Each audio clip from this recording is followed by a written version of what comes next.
अभी मैंने आपको बेसिक समरूपता बताई इससे पहले, ठीक है ना, और त्रिभुजों की समरूपता तक मैं चल चुका था। अब हम थोड़ा और आगे बढ़ते हैं, बहुभुजों की समरूपता। मुझे लगता है कि इस चैप्टर को शुरू करने से पहले थोड़ा सा और डिस्कस करना चाहिए, ठीक है ना। तो बहुभुजों की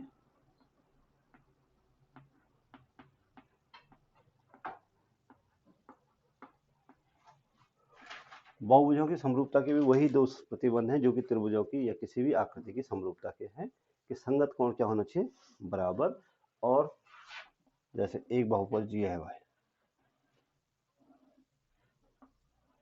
एक बहुभुज है, कितनी भुजा वाला है, 5 भुजा वाला है।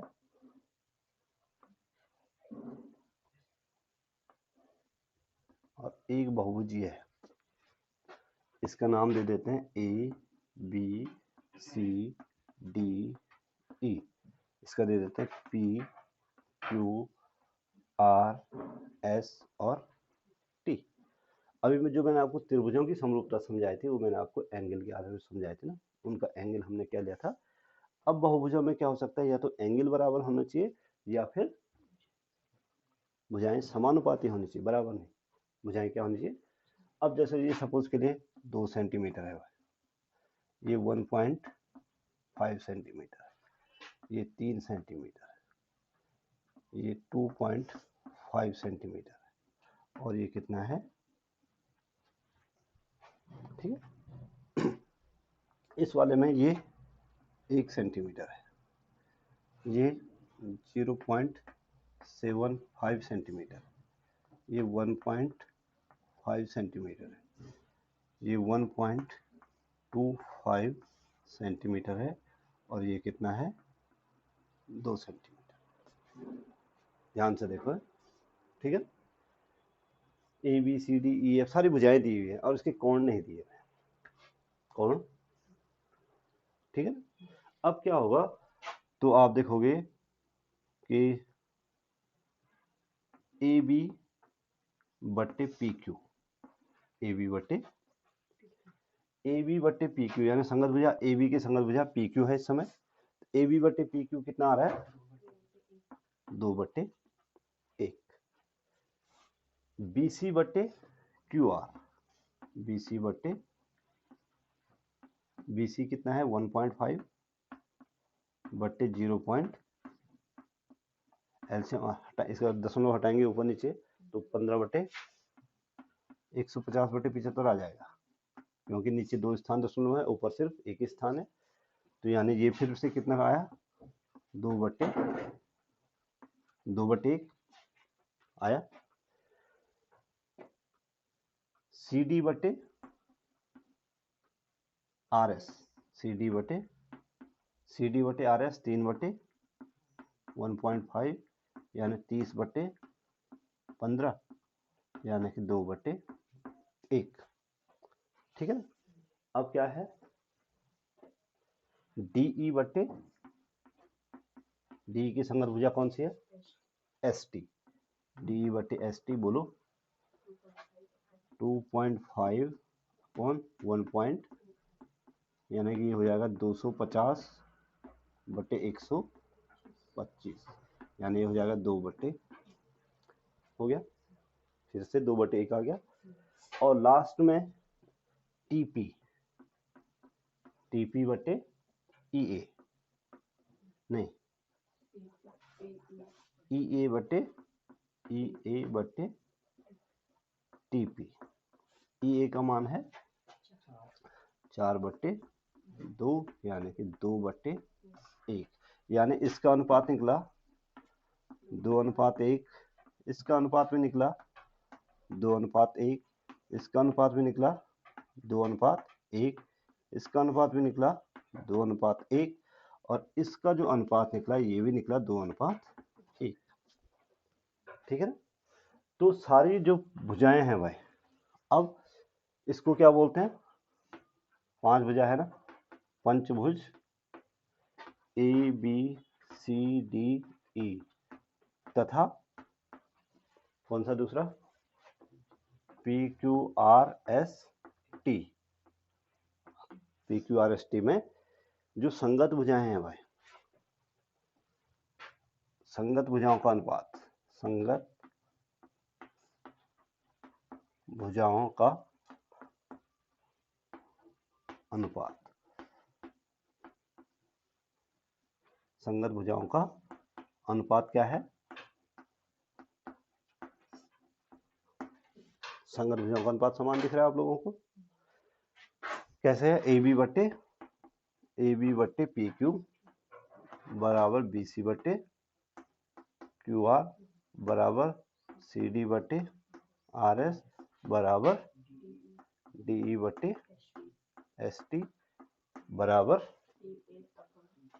ई बट्टे टी पी। ये बराबर है, और ये किसके बराबर है? 2:1। इसलिए पंचभुज ए बी सी डी ई ये समरूप है भाई। पंचभुज 1 2 3 4 पी क्यू आर एस और टी, ये दोनों एक दूसरे के क्या हो गए? समरूप हो गए, क्योंकि इनकी संगत भुजाएं क्या है? समानुपाती। और इसलिए चूंकि ये संगत, ये समरूप सिद्ध कर चुके हैं हम इसको। समरूप सिद्ध करने के दो तरीके मैंने आपको बता दिए, ठीक है? या तो एंगल समान हो, या फिर संगत भुजाओं का अनुपात क्या हो? समान। अब चूंकि यहाँ पे संगत भुजाओं का अनुपात समान है, इसलिए इनके एंगल भी क्या होंगे? समान।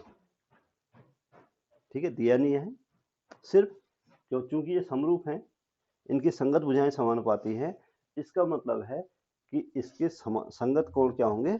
बराबर होंगे। अतः इनके संगत कोण बराबर होंगे, तो इनके संगत कोण भी बराबर होंगे। क्योंकि ये समरूप हैं इसलिए है भाई, ठीक है? बराबर होंगे, आपको दिया नहीं है, आपने सिद्ध कर दिया ये, इसके संगत कोण भी क्या होंगे? समरूप होंगे। तो कोण ए किसके बराबर हो जाएगा? कोण पी के। कोण बी किसके बराबर हो जाएगा? कोण क्यू के। कोण सी किसके बराबर हो जाएगा? कोण आर के। कोण डी बराबर हो जाएगा कोण एस के। कोण ई बराबर हो जाएगा कोण टी के। अब क्या होता है कि आपको हो सकता है 3-4 कोण दिए हों, इसमें से 5 में से 4 कोण या 3 कोण दिए हों, और भुजाएं समानुपाती दी हों, तो आपने कहा भाई ये पूरा क्या है? समरूप है, इसलिए जो बाकी के कोण हैं या जो बाकी की भुजाएं हैं वो आप निकाल सकते हो। ठीक है, या आपको दिया हुआ है, आपको इसकी 2 या 3 भुजाएं दी हुई हैं और सारे कोण बराबर दिए, तो आपने कहा बाकी की भुजाएं कैसे निकलेंगी? बाकी की भुजाएं ऐसे निकलेंगी कि वो चूंकि समरूप है और इसलिए उनका अनुपात क्या होगा? संगत भुजाओं का समान हो। ठीक है, तो समरूपता समझ गए? क्लियर हो गया? अब हम थोड़ा सा आगे बढ़ते हैं। अब हम चलते हैं एक्सरसाइज 6.1 पे भाई। एक्सरसाइज कौन सी है? 6.1। कोष्टक में सही रिक्त स्थान भरो। पहला क्वेश्चन है कि रिक्त स्थान आपको क्या करना है, और इसका जो पहला पार्ट है भाई, ये कह रहा है सभी वृत्त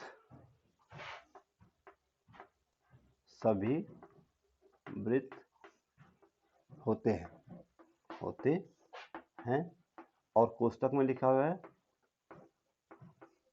सर्वांग सम या समरूप। तो क्या होते हैं सभी वृत्त? सभी वृत्त क्या होते हैं? अभी शुरू में ही बताया था ना, सभी वृत्त क्या होते हैं। तो यहाँ पे आप लिख दोगे सभी वृत्त समरूप होते हैं। ठीक है,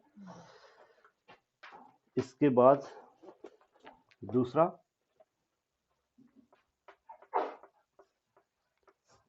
ये भी सभी वर्ग होते हैं। सभी वर्ग क्या होते हैं? समरूप या, कोष्टक में वही चीज लिखी है, समरूप या सर्वांग सम, तो यहाँ भी क्या आएगा? समरूप होते। तीसरा है इसी का, सभी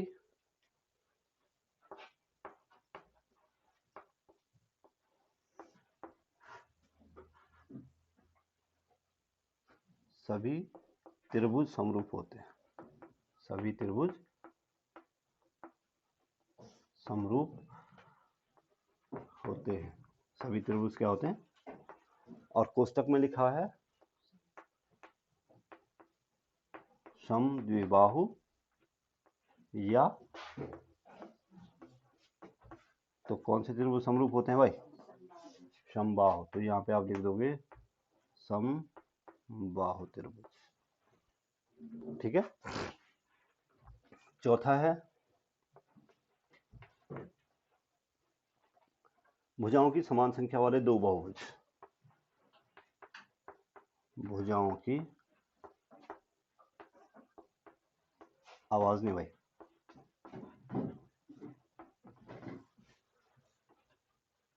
भुजाओं की समान संख्या वाले दो बहुभुज, दो बहुभुज समरूप होते हैं, समरूप होते हैं जबकि भुजाओं की दो संख्या, जबकि नंबर ए, जबकि इसके दो पार्ट हैं, नंबर ए उनके संगत कोण, उनके संगत कोण, उनके संगत कोण हों तथा नंबर बी इसी का संगत कोण बराबर हों तथा संगत भुजाएं, संगत भुजाएं हों, संगत भुजाएं डॉट डॉट डॉट हों, और कोष्टक में है बराबर और समानुपाती, बराबर और, कहाँ पे बराबर आएगा, कहाँ पे समानुपाती आएगा, पहले वाले में क्या आएगा, यहाँ पे आएगा भाई बराबर, संगत कोण बराबर होने चाहिए, कई बार बोल चुका हूं मैं ये, और संगत भुजाएं क्या होनी चाहिए, समानुपाती होनी चाहिए। तो ये दूसरी जगह ये भर देंगे, पहली जगह ये हो जाए। आगे बात समझ में। क्वेश्चन 2 इसी का, क्वेश्चन 2 कह रहा है भाई निम्न युग्मों के भिन्न भिन्न उदाहरण दीजिए, निम्न युग्मों के दो भिन्न भिन्न, तो दो उदाहरण आपको दो दो उदाहरण देने भाई, दो दो दो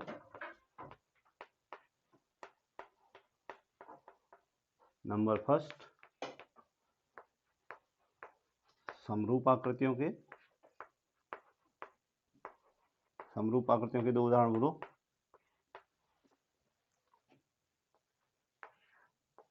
एक तो सभी वर्ग क्या होते हैं, एक दूसरे के समरूप होते हैं, नंबर बी सभी वृत्त एक दूसरे के क्या होते हैं, और भी दे सकते हैं, क्यों, और भी तो दे सकते हैं,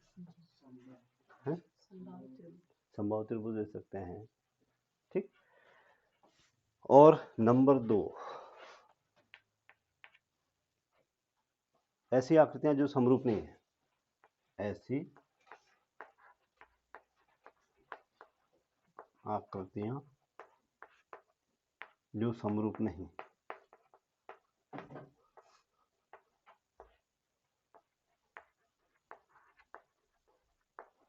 जैसे, लेकिन आप ऐसा तो नहीं कह सकते ना कि आयत कभी समरूप होगा ही नहीं, हम ऐसी आकृतियां ढूंढनी है जो समरूप है ही नहीं, एक आयत और एक वर्ग, ठीक है। या आप कह सकते हैं कि अलग अलग व्यक्तियों की फोटोग्राफ,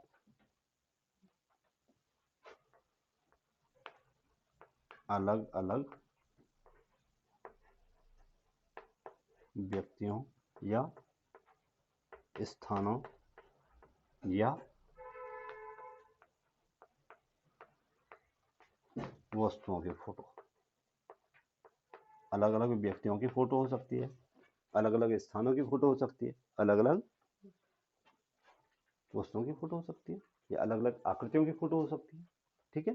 और दूसरा आप कह सकते हैं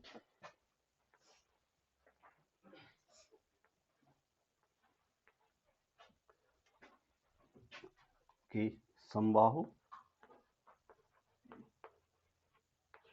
तथा